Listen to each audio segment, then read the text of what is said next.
This is Lucy James reading for reviewer Andrew King.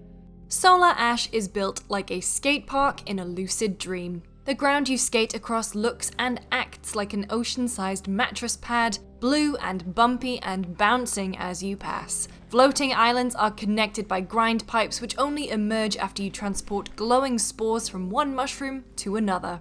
Red, bulging eyeballs act as the locks on gates made of black ooze, which you slash to gain passage. Much of what you see in Solar Ash makes little sense, but you move through it so quickly, the boss battles you fight are so exhilarating, and the puzzles you solve to reach them are so satisfying that the dream logic of this world's construction feels like the necessary slight distance to keep the good times rolling as you move from point A to point B.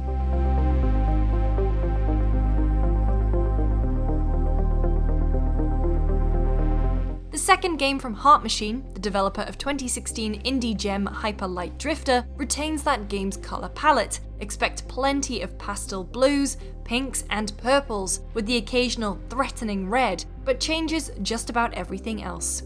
Hyper Light Drifter was a blisteringly difficult Zelda-like which presented its glitching neon overworld from a top-down 2D perspective. Solar Ash, meanwhile, is a 3D action platformer in which you traverse its world on some futuristic version of inline skates, cutting up enemies with ease. Solar Ash presents its dreamlike world and asks you to explore it by jumping, skating, and grinding along pipes. What the two games share is a structure that, while fairly open, is constantly funneling you towards show-stopping boss battles. Not so tough after all.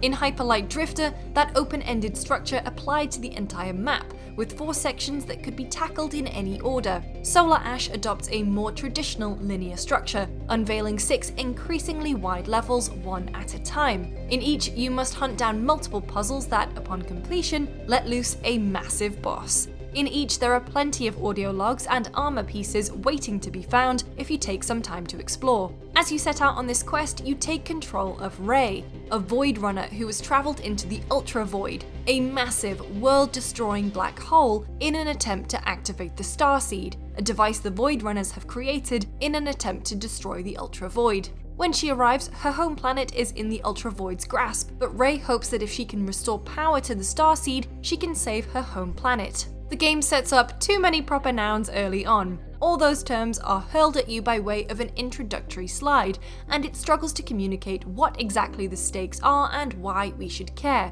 But the basics are simple enough and will be familiar to the denizens of an Earth currently staring down the barrel of a climate emergency. The planet is in imminent danger. The people in charge have squandered every opportunity to fix the problem, and though it may be futile, our hopeful character is trying to do what she can to undo the damage the ruling classes have done. Where Ray's path diverges from climate change efforts in our world is that her quest involves fighting screen-filling boss monsters called anomalies. This is the heart of Solar Ash and where it takes clear inspiration from Shadow of the Colossus. Maybe too clear, honestly. There's a bird-like anomaly that soars above the map, a sword-wielding anomaly that drags its skyscraper-sized blade along the ground, and a serpent anomaly that flies just above your head.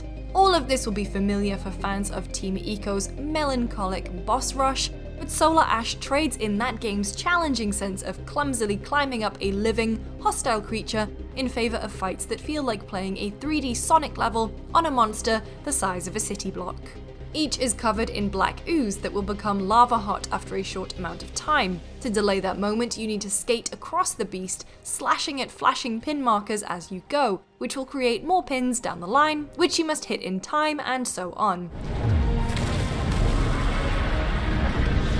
Each boss takes 3 hits to go down, and while these battles aren't nearly as difficult as any of the boss fights in Hyper Light Drifter, they will push you to learn the patterns and get a solid handle on the controls. That can be frustrating at first. It sucks to fail repeatedly and feel unsure about how to improve, but the exhilarating sense of speed and the cinematic grandeur of your actions playing out atop a creature that towers over the world below, a world that you just explored thoroughly in order to reach this moment, is impressive. The process of puzzle solving in that lower world similarly pushes you to learn and put to use a firm understanding of the space. Before you can fight each anomaly, you need to take out multiple oozy eyes scattered around the world below. These platforming puzzles require the same kind of timing as the boss fights. You hit a pin to start the trial, then must make it through the obstacles before the time runs out. The solution isn't always obvious, and figuring out how to use the tools at your disposal in concert with the specific mechanics of each level makes these puzzles consistently satisfying to solve. In one level, for example, the ground is covered in acidic slime. Once you touch it, a green meter appears on screen. You have until it turns red to reach dry land, and must wait for the meter to disappear before entering the slime again. A subsequent level ups the ante with insta-kill magma. These aren't new mechanics. Games have been doing the floor is lava since practically the dawn of the medium, but implemented here, it makes for compelling puzzles that ask the player to constantly think about the construction of the space they're inhabiting in order to successfully navigate it.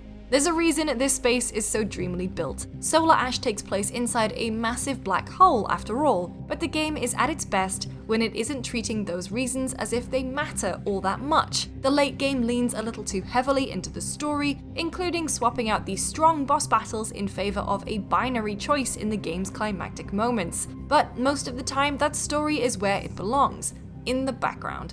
And thankfully, Solar Ash has some gorgeous backgrounds.